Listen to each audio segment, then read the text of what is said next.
So, welcome to Beauty of Colors podcast, Dr. Maull. It's great to have you on the show. Great to be here. Thank you so much for having me, Cleon. You're very welcome. So, tell the listeners about you. What was the motivational factors that led you into being an inspirational speaker, a social entrepreneur, personal and social transformation coach? Well, I've got a little bit of a complex background, but I'll try to address it briefly. So I'm a baby boomer. I came of age during the 60s and 70s. And I was always, for whatever reason, I was always I think a spiritual seeker. And I came out of, good family, but dysfunctional family, alcoholism, a mixed bag, So I arrived into adolescence with a pretty big hole in my gut, kind of classic angry young man.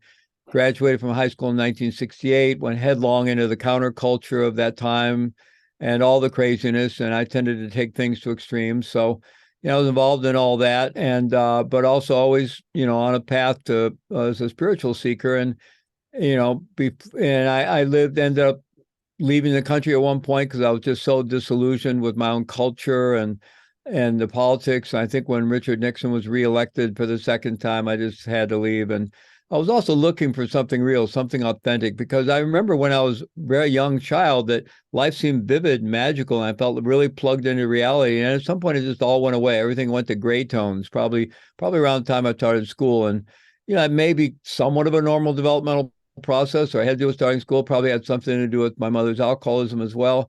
But anyway, I wanted that back, right? And so I was always looking. And of course, I found some semblance of something that felt more real and the counterculture, the music, the drugs, and all that. But those things are somewhat mirage-like. And if you got a hole in your gut, there's a big propensity towards addiction and a lot of baggage and problems.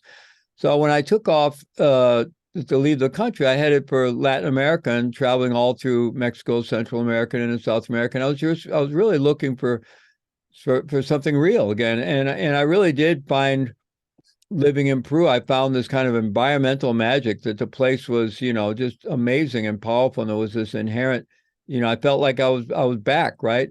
But the first time I left and came back to the States, I realized I wasn't able to bring it with me, right? And so it still wasn't me. And but anyway, I lived out of the country for a long time, but I fell into small scale drug smuggling, cocaine smuggling, as a way to continue living outside the system. And I justified that with all this us versus them thinking, but then I got inspired to go back to school, get a master's degree at a new university that had been founded by the Tibetan Buddhist meditation master Chogyam Trungpa Rinpoche, and founded Naropa Institute, now Naropa University, in 1974.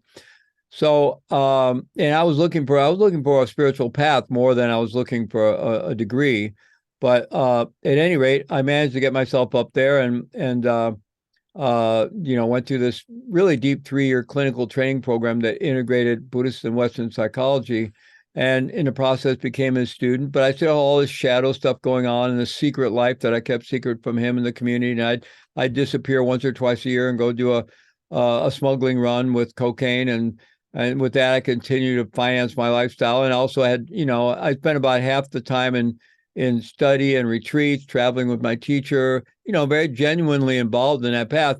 And then other times, out in the crazy life of a smuggler, right? So a very split, crazy life. And I knew, and I was self-medicating around the cognitive dissonance of all that. And I knew it had to end. And but before I managed to completely untangle it all, I earned my way into a federal prison sentence for drug trafficking. And so I was initially sentenced to 30 years with a no parole sentence on the so-called kingpin statute. And the only reason I went to trial was because I didn't feel I was guilty of that particular count, the kingpin count. I would have pled guilty to lesser counts of trafficking or smuggling. But anyway, I went to trial, I lost, and I was sentenced to 30 years with no parole, and I was 35 at the time. So the next morning, the paper said I'd be 65 before I had any chance of release. So I pretty much thought my life was over as I'd known it. And I'd really just torched my own life and what I'd done to let down my family and my teacher and community. But more than anything else, my son was 9 years old at the time, and now was going to grow up without a dad. And I was absolutely devastated. I just went through this dark night of the soul. And I became radically dedicated to get all the negativity out of my life and to do something with my life, even in prison, to leave a better legacy for my son than just his dad went to prison. Even dad died in prison, because I had no surety that I would survive that time at all. In the end, because of the way things worked, if you were sentenced prior to 1987, there used to be a lot of good time. Now there isn't. But on a 30-year sentence, if I stayed out of trouble, I would have served 18 and a half. On appeal, the appeal process took about 3 years, but on appeal, they knocked off one count. So my aggregate sentence went from 30 to 25. And on that, then I knew I would serve if I stayed out of trouble. And there was no surety of that either. It's real easy to get in trouble in prison. I'd served 14 and a half. And that is what I ended up serving. I was fortunate to serve that. So I served 14 years in prison, and then 6 months in a halfway house and on house arrest. But then I was on supervised release for another 8-10 years. But at any rate, that was an incredibly transformational time for me between 1985 and 1999. It was like my monastery time, my ashram time. I just became radically dedicated to practice and study. And I almost completed my PhD while I was there. And then it took me another 20 years to finally write the dissertation. When I got out and get it, I finally did it, thank goodness. But I really was, practicing 3-4 hours a day and studying a couple hours a day and living a very disciplined life. But also I was a school teacher Monday through Friday. I helped other prisoners learn to read or get GEDs. And I was very involved in 12-step work. And I was leading a twice weekly meditation group in the prison chapel. And plus, this was the U.S. Medical Center for Federal Prisoners, which is the maximum security medical institution in the federal system. There are other ones, but this is the highest security one. And this was 1985. They were bringing all the AIDS patients from all over the system there. And this was the AIDS epidemic was really just exploding. And so with another prisoner, I helped start their first hospice program inside a prison anywhere in the world. And that later became replicated. And I started National Prison Hospice Association while I was in prison to get that model out into the world. Now there's about 75 or 80 prison hospice programs around the U.S. and some internationally as well. And, I was in the right place at the right time. I didn't do it all by myself, but yet it's something that, if I had to die tomorrow, I would feel good about my life just for that one thing. And so, but it was very transformative work because, you're confronted with your own mortality. You're putting others' needs ahead of your own. I mean, the hospice caregiving, you were really like a surrogate family member. I mean, I was up in the hospital every day, spending a lot of time with my patients, feeding my patients, taking them outside, helping them communicate with their families. So very powerful work. So anyway, it was a very rich time, and it was very deeply transformative time. It was also a very painful time, being away from my son and family, and also it's a very negative environment, a very corrosive environment. I was lucky that I came in there with a lot of skills, a lot of resilience, a strong meditation practice, a lot of training behind me. Because, on a good day, maybe you have half dozen really demeaning encounters with your fellow prisoners or the staff, just an assault on your own humanity. That's on a good day, right? So, it's a very negative, corrosive environment. Most people come out worse than they went in. I was fortunate that I came in with the knowledge and the skills and the practices that I could leverage it for it to be a really powerful time for me. And then I got out in 1999, and, that's some 24 years ago. That seems amazing. It's been that long. And I've had nothing but opportunity ever since. I knew when I was in there that I'd be around 50 when I got out.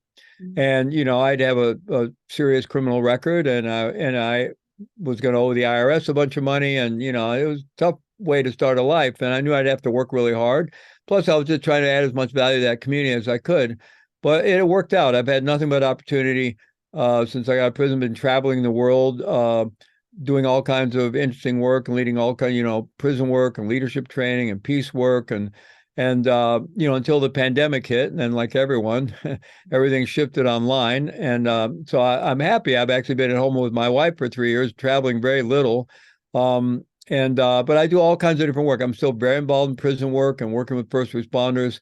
I have Heart Mind Institute, where we do offer a lot of online programs and big summits. I have my own podcast, and involved in lots of different types of work. But it's been a very rich journey, and that's kind of how it all unfolded. And I've learned a lot along the way, and everything I learn, I try to share with others. Wow, what a great story! Very interesting. So what was the driving force of the Prison Mindfulness Institute? In other words, how did you give birth to it? Yeah, so while I was in prison, early on, I started, publishing some articles in various, my own community had something called the Shambhala Sun at that time.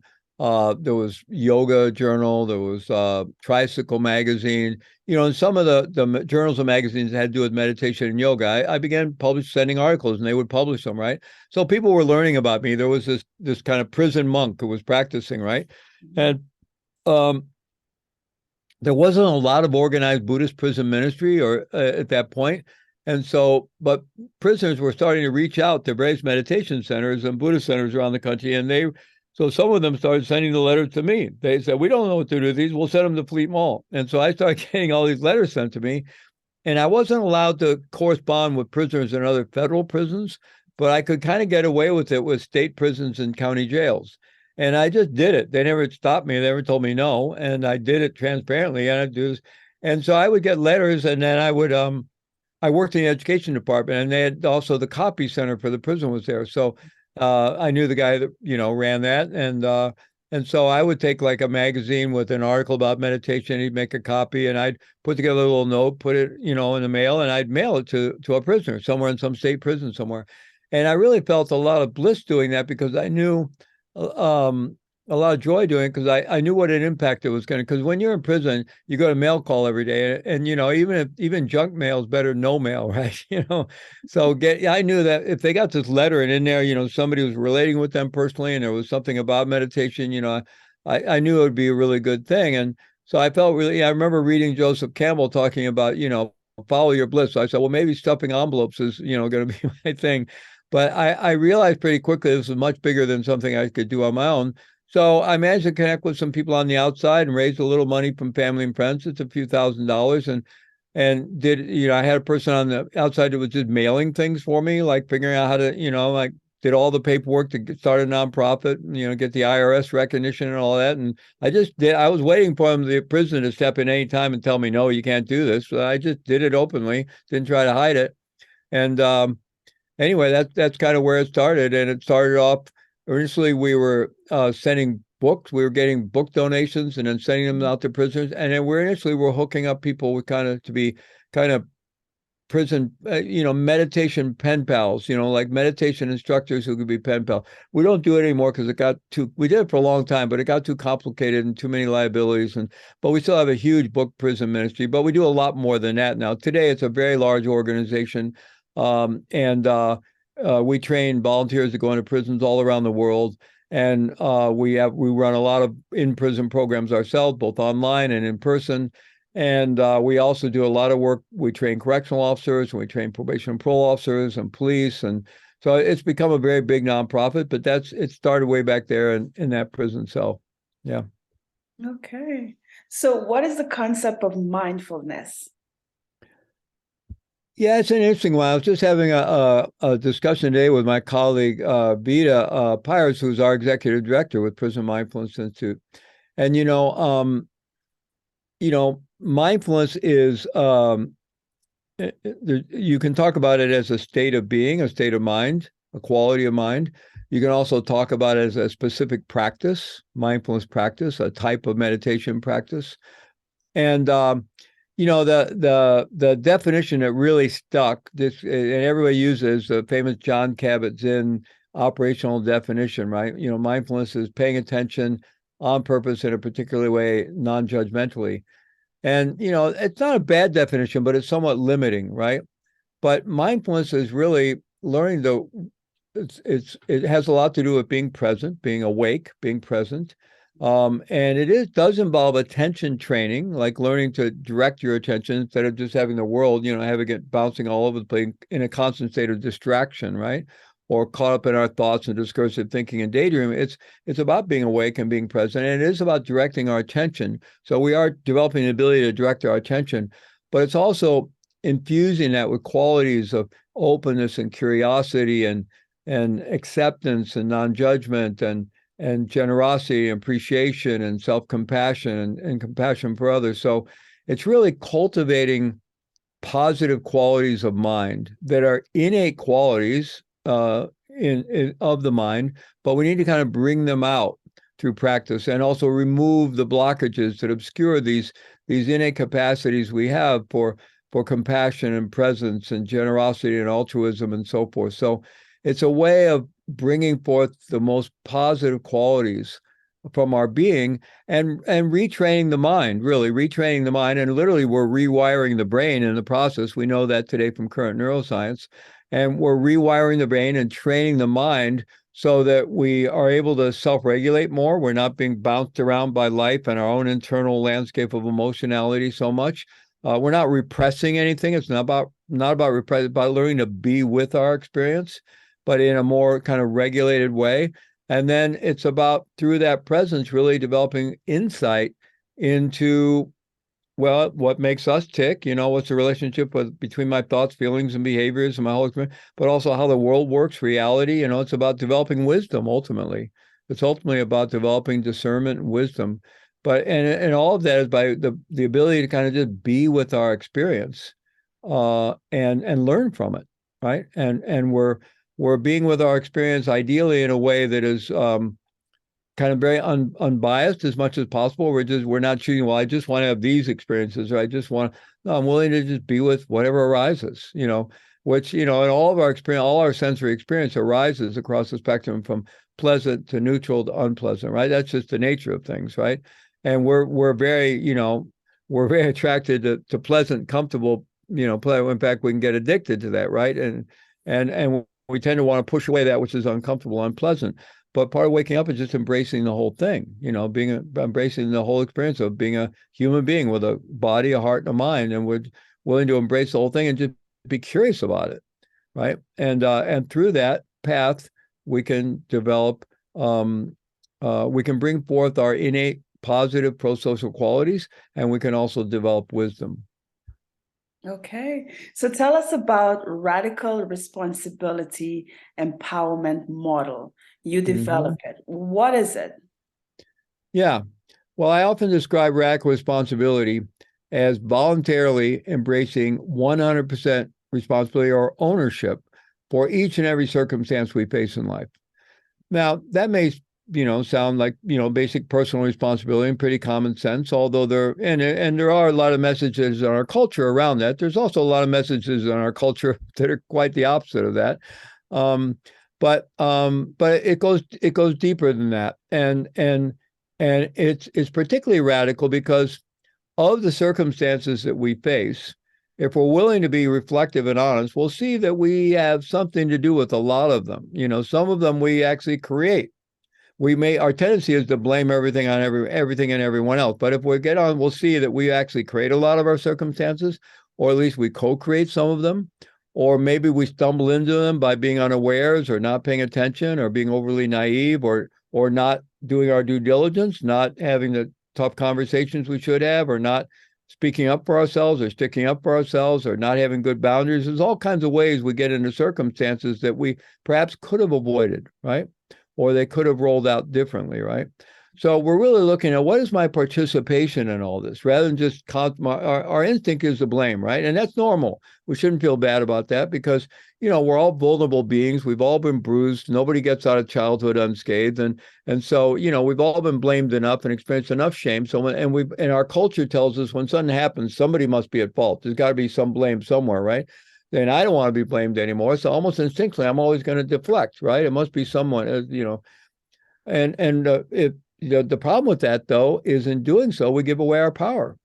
Because if I'm unhappy and I'm attributing the causation to someone or something outside myself, well, I just gave that someone or something power over my state of being. Because I don't get to change until they change. And can we control other people? No. Can we control the world around us? No. We can maybe have a little moderate influence sometimes, but mostly we can't control it. The only place we have any real influence is here. And that's hard enough. We all know.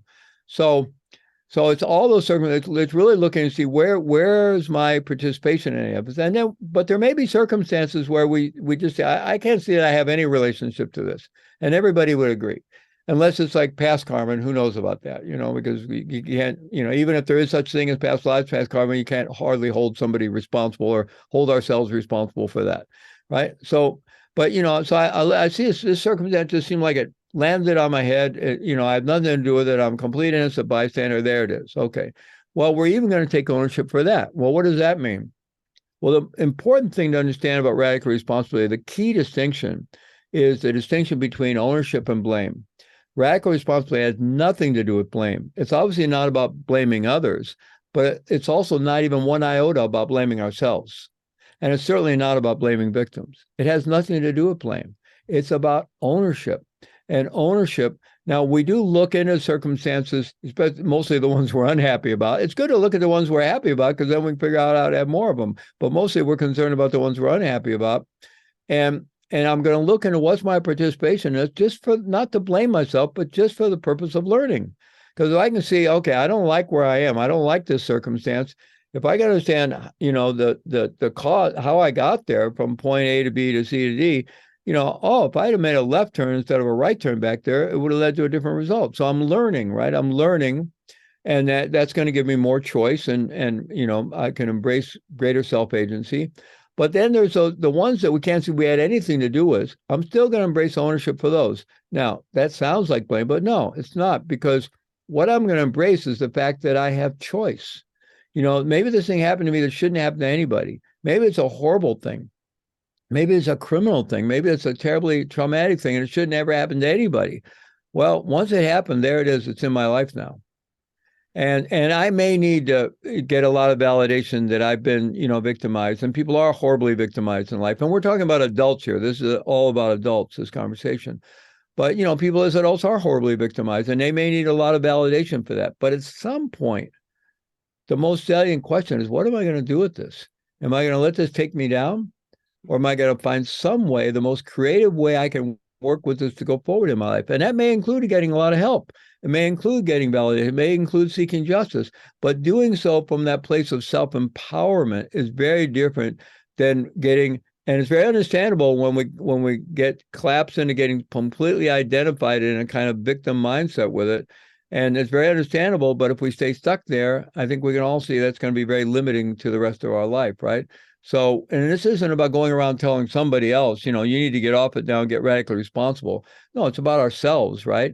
And it's like, what way of viewing this is going to move my life forward, right? How do I want to work with this situation to move my life forward? And maybe I want to move my life forward and then try to go out and try to keep this from happening to other people, or create a more fair, more just world for everybody, right? But doing it from the mindset of empowerment and ownership is different from doing it from a more limited mindset of really feeling like I have no agency, right? So radical responsibility is really about living from choice. Right? You can imagine if we go through life thinking, well, if that happens, I have to feel this. And if that happens, I have to feel this. And if that happens, I have to feel this. And if that happens, I have to feel this. Do I have any freedom?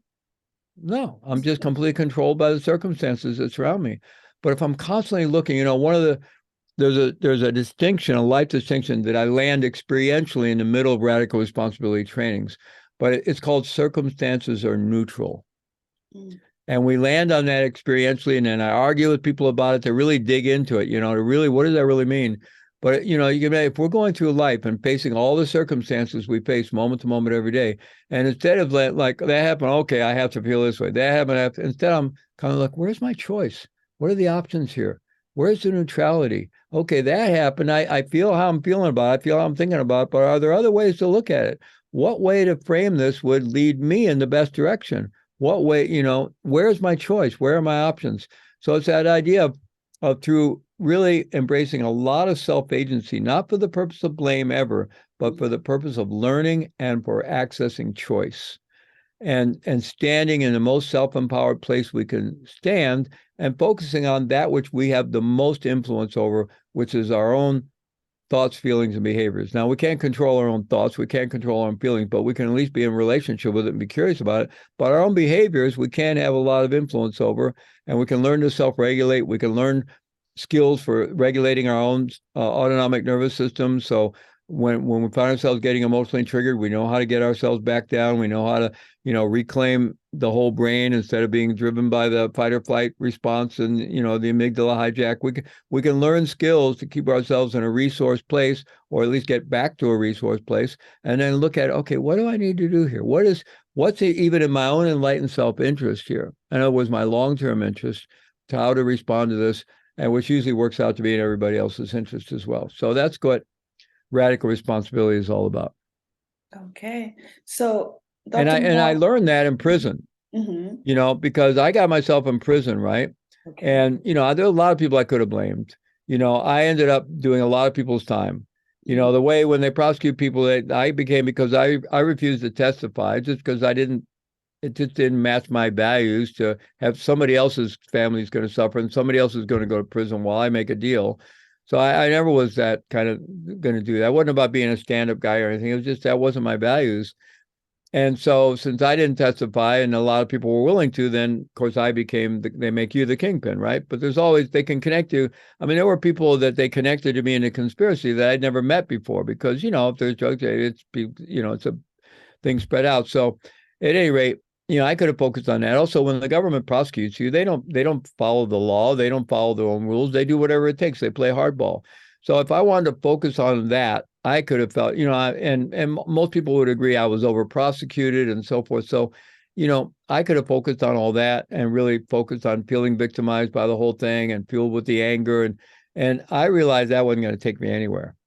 And I realized that I got myself into this situation and it was going to be up to me what I do with it and any kind of life I could create for myself.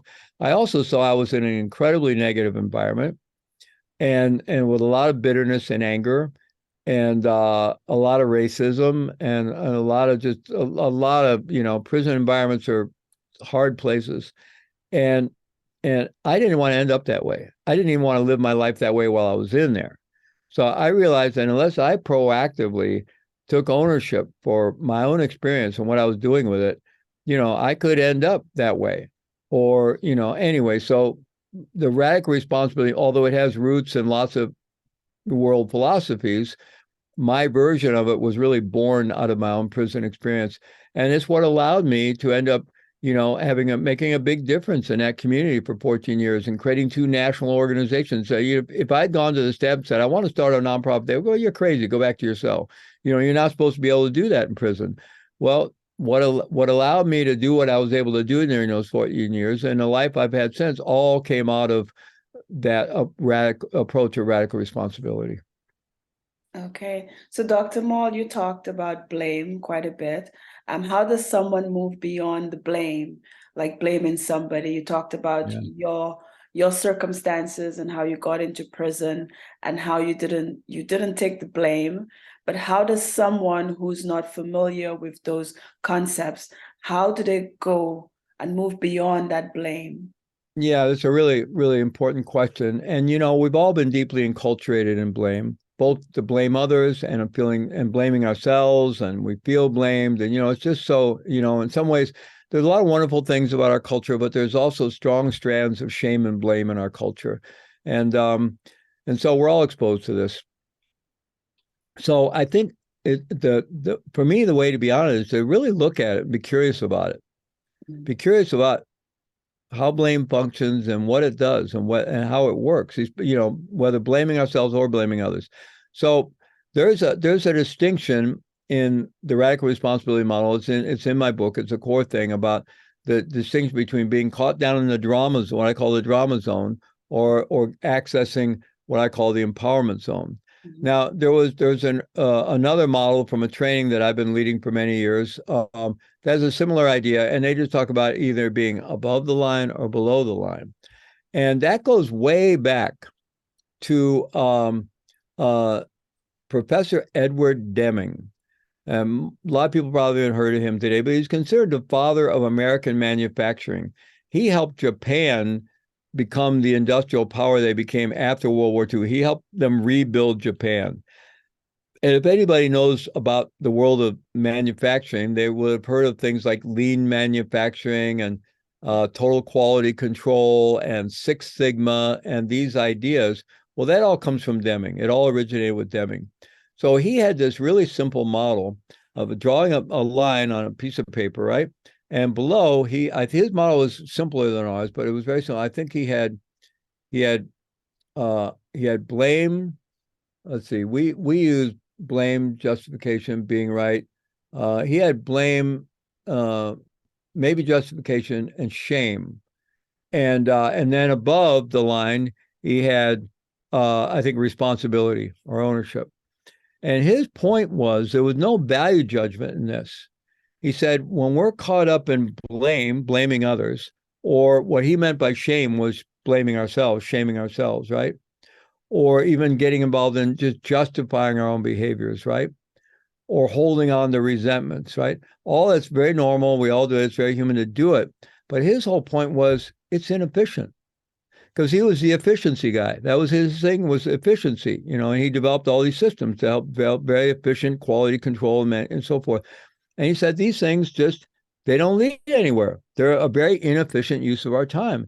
The only really efficient use of our time, I mean, he's not blaming anybody for being there, but you can do it if you want, but it's not a very good use of your time. Where does it go? It doesn't lead anywhere.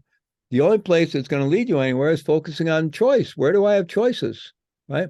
And so if someone's willing to kind of look at blame, because it can feel good to blame, right? Well, yeah, it's their fault. And yeah, I'm right. They're wrong. And we get this emotional payoff from it. But what does it really do for us in the long term? Because remember, if I'm unhappy about something and I'm convinced the cause of it is out there, I just gave my power away. Mm. Because I don't get to feel different until that changes, and I can't control that. The only place I have any real influence is with myself. So if we can all have a lot more self-agent, become much more self-directed, and that's not to say we're going to be invulnerable to things. I mean, stuff will happen we'll be unhappy about. We'll say, oh, boy, I get that. That's really making me unhappy. Or that's really, really, I feel pretty angry about that. Okay, well, that's one feeling I'm having. Are there other possibilities? Are there other ways I could look at it? Is it really going to help me to get all locked into the blame and fault thing? Or, actually, I also developed the understanding that all the stuff people do in the world that I don't like, or that others don't like, or that are creating suffering, and people do a lot of harmful stuff, and we've all done harmful stuff, and some people do really heinously harmful stuff. But where does that come from? Ultimately, where does it come from? It comes out of their own suffering, right? I mean, human beings, we're all trying to get our needs met. Mm-hmm. We all want to feel safe, secure, and happy. Some of us have very twisted strategies for feeling safe, secure, and happy. And where did that come from? It came from broken childhoods and childhood trauma. I mean, we all know, there was someone famously in one of our prison classes, a colleague of mine's prison class, said, hurt people hurt people. That's so true. And then somebody else said, yes, and healed people heal people. Right.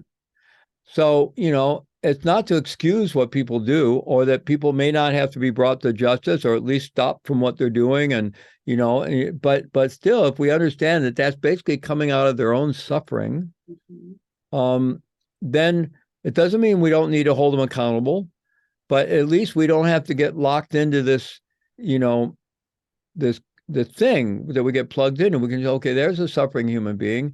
And boy, the way they're behaving is making me very uncomfortable, or is creating a lot of harm. And I'm going to take care of myself. I'm going to have good boundaries. I'm not going to let this, I'm going to keep that over there. Or, if it's a situation of getting the police involved, I'm going to do whatever it takes to stay safe, keep other people safe. But I don't have to get locked into the blaming thing so much. I go, okay, yeah, I'm feeling a lot of anger. I'm feeling a lot of hurt. Okay, that's valid. Let me feel that. I'm not repressing. I'm going to feel that. Okay. So what else can I feel? Well, the more I reflect on it, if I really reflect, I wonder what this person's history is. And I wonder what they came out of it. Boy, they must have had rough job. And, I might find that my anger starts shifting to compassion, which doesn't excuse what they did. It's just that, you know what I mean? So we have a lot more choices than we think we do. Right. So it's really about, reflecting on blame. What is, in a very sort of just rational way. First of all, it's normal. We shouldn't feel bad if we find ourselves blaming ourselves or others. But how helpful is it?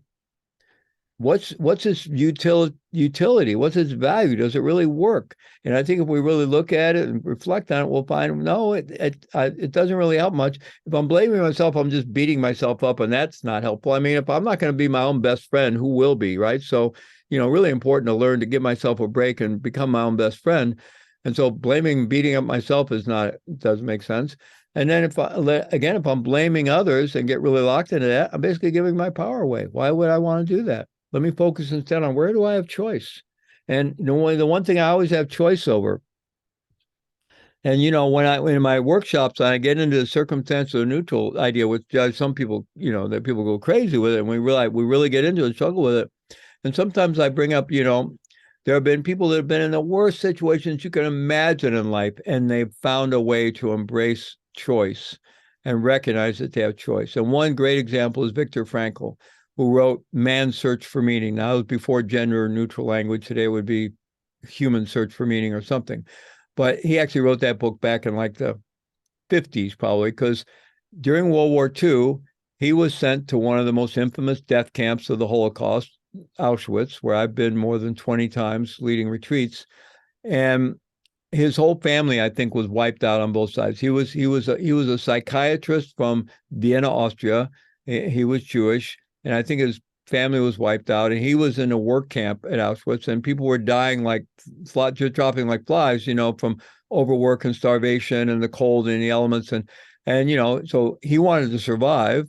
And he was also, he was a psychologist, he reflected, he wanted to understand what's going on. Why are some people surviving? Why are some people not?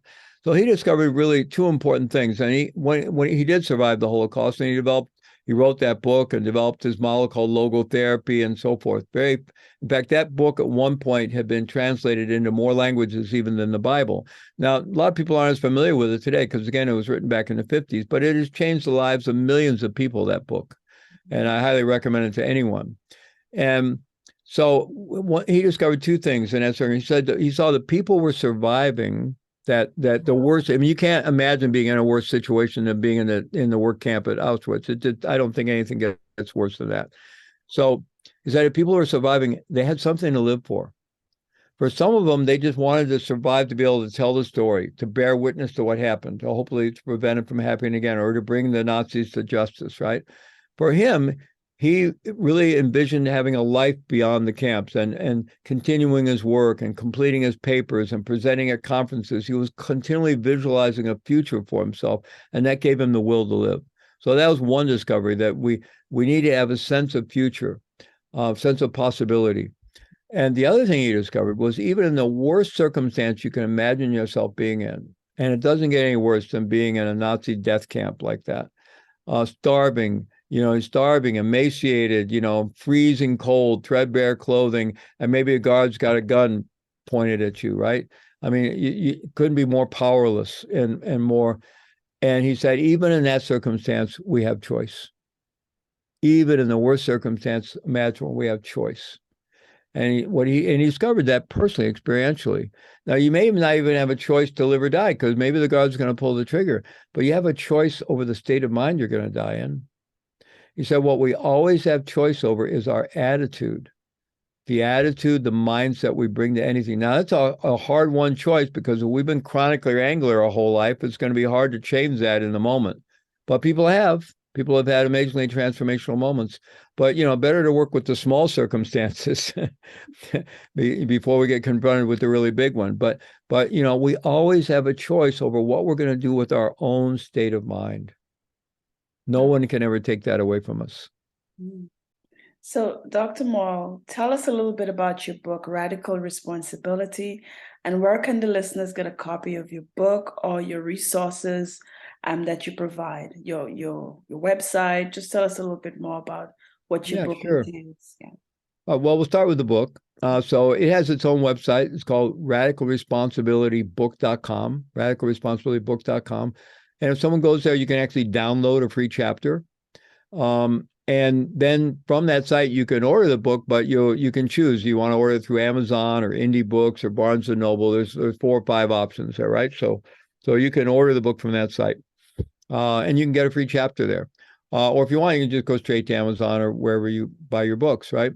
And it has an ebook version, and I have an online radical responsibility course. When you go to Amazon, you'll see all that. There's an Audible version, and there's a Kindle version, and all that kind of thing, right? So that's Radical Responsibility. And the book itself is not just a book to just kind of read through. It's really it's a manual for personal evolution and transformation. So I have every chapter has lots of exercises, and I really encourage people to get a journal. And as they're reading the book, they have a journal and do the exercises to really use the book and come back to it again and again. It can really take you on a deep journey. So that's the book, Radical Responsibility. And then I offer that course and my other online courses through Heart Mind Institute. And the website for that is heartmind.co. Not com, that's somebody else, but heartmind.co. And there I have my online courses, including Radical Responsibility, but also like neurosomatic mindfulness, this deeply embodied, neuroscientifically informed approach to meditation that I teach. But we also do a lot of summits. We have a global resilience summit that I don't know when this is going to air, but we have this spring in 2023, we have a global resilience summit. Then we're having a very big expanded states of consciousness world summit. In June, we're going to have a rewiring your brain summit. We do a lot of summits. September Summit Palooza. We have a summit in the fall called Psychedelic Assisted Therapy Global Summit. We have every January, the Best Year of Your Life Summit. So we do a lot of summits. I have online courses. That's all through Heart Mind Institute, which is heartmind.co. Now, people can also just go to my regular website, fleetmaull.com, and you can find everything kind of through there, fleetmaull.com. And my podcast is there. I have a regular podcast, and there's a lot of material there. And then if people are interested in the prison work per se, the organization is Prison Dharma Network, and it operates kind of three different divisions. One is Prison Mindfulness Institute, which is the work we do with prisoners and returning prisoners. That's prisonmindfulness.org.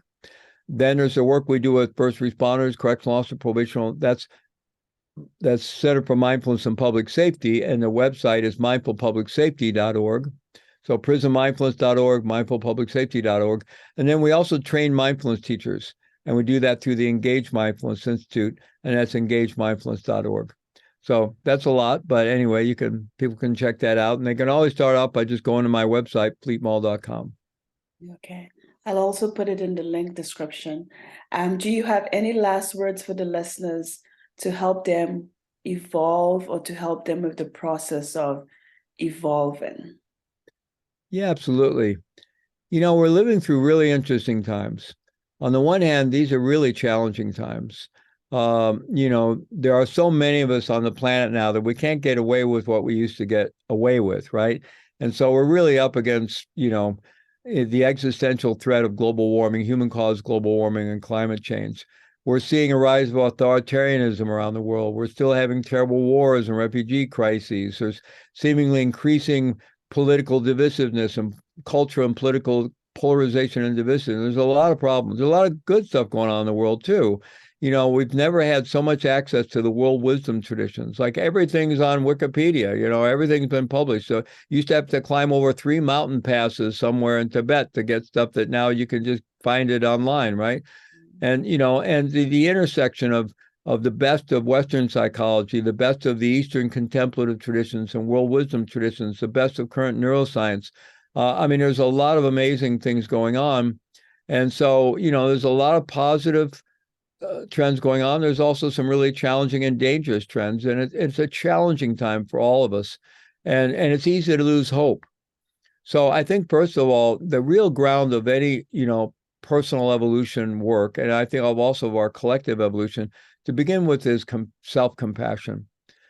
Becoming our own best friends, valuing ourselves, realizing our innate values, human beings, that all human beings, and all of life really, but all human beings, we all have what my first spiritual teacher called basic goodness, innate, unconditional, basic goodness. We're not broken. We don't need fixing. We may have lots of issues going on, but underneath all that, in the depth of our being, we're not broken. And there's a part of our being that's never even been touched by all the trauma. And we can gain access to that part of our being through various meditation technologies and various means, and that changes everything when we even have just a toehold down there in that depth of our being where we know we're okay, right? And we know fundamentally life is okay, even as challenging as it is. So recognizing that that not only ourselves, but everyone else, no matter how crazy they may be having, that we all have that innate basic goodness, that life is basically good. And then, really having a lot of compassion for ourselves. And then from that place, really looking, okay, how can I have more agency in creating my own destiny? And how can we collectively embrace more agency in creating stewarding our human destiny in better relationship, more sustainable relationship with our first mother, the earth, right? How can we embrace agency around that, which takes learning and wisdom and being willing to learn how all this works, learning to self-regulate and then learning to co-regulate with others and learning to be connected with, but it's all there. The knowledge is all there. And if we choose to learn what we need to do to really be our best selves and live our best lives, there have never been more resources more available to us than there are today. Okay, Dr. Maull. Well, thank including you. your podcast. Thank you. Well, thank you for being on Beauty of Colors podcast, Dr. Maull. Thank you for having me, Cleanne. You're very Thank you welcome. for the good work you're doing.